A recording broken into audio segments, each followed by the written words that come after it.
At the heart of Christianity is a relation to a person. It's not essentially an idea or an institution. It's a personal relationship to Christ. So Christian theology must spend an appropriate amount of its focus studying the Christ. Who is he? Why did he come? What did he do? How did he do it? All those types of questions are answered in Book 2 of Odin's work. And so we're going to spend the next 12 to 15 chapters looking at different aspects of the study of Christ, or also called Christology. And here's why this doctrine is so broad and so important. No individual has affected human history more profoundly than Jesus. No ancient figure has had more accurate records kept about him. It's an understatement to say that his teachings have influenced millions of people across every inhabitable continent. And here's the key. In Mark chapter 8, there's a conversation between Jesus and his closest followers as they're on the road traveling from one place to the next. Jesus asks the question, "Who do people say that I am?" And his disciples responded with, "Well, people think that you are a prophet, maybe even one of the greats like John or Elijah." And then Jesus asked the most important question that he ever asked. "But you, who do you say that I am?" Christology is a significant topic because we have to give an answer to that question. No one can know more than a few pieces of information about Jesus before an answer is required. The New Testament and the worshiping community, the church, have answered in this way.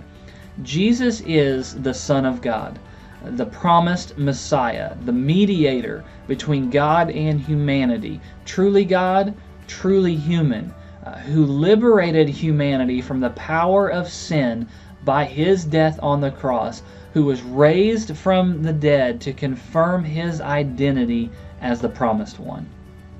We'll unpack that and more in the next several vlog posts, but before we do, I want to share two things with you. First, it's going to be helpful to us in studying Christology if we understand a few key terms.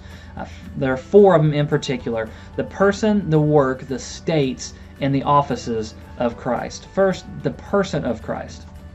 There is no salvation without a Savior, and the Savior is a specific person. His name is Jesus of Nazareth.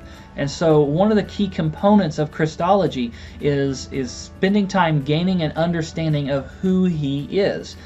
Was he human? Was he divine? Was he both? Those sorts of questions. Next is the work of Christ. All of the saving activity of God the Son on behalf of humanity. So we're going to look at his life, his teachings, his mission, his death, and his resurrection. Next, the states of Christ. In studying the person of Christ, we learn about his nature as fully God and fully human. So it was necessary that he come to humanity in a manner worthy of his identity. He was humbled from an exalted state and sharing in our life and broken world. Then he returned as a resurrected, exalted Lord. And so there are basically two states that we'll discuss: lowered and exalted, or raised. Next, the offices of Christ. And an office is simply a position with responsibilities and authority. It's a way for us to categorize the different facets of the person and work of Christ. And Jesus holds three offices: prophet, priest, and king. He's a prophet in that he taught God's coming kingdom. He's a priest in that he suffered and died on behalf of humanity. And he's a king in that he reigns over God's creation. The second thing that I want to share with you is this. I want to ask Jesus' question of you. Who do you say that Jesus is? If you are searching for the answer to that question, then I invite you to join me over the next several videos as we unpack these ideas together and talk about who Jesus is. And I hope that each one of you will come to the same conclusion that classical Christianity teaches, that he is the Savior of the world. Maybe you're already convinced of that truth. I encourage you to stick with us because there's always new things to learn about Christ when you're studying Christology, something new that will freshen your relationship with him.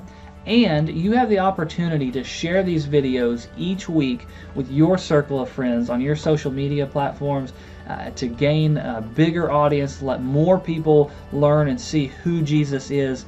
My prayer is that through these videos, some of our friends will come to the same conclusions that Peter did in Mark 8 when he answered that most important question, Jesus, you are the Messiah.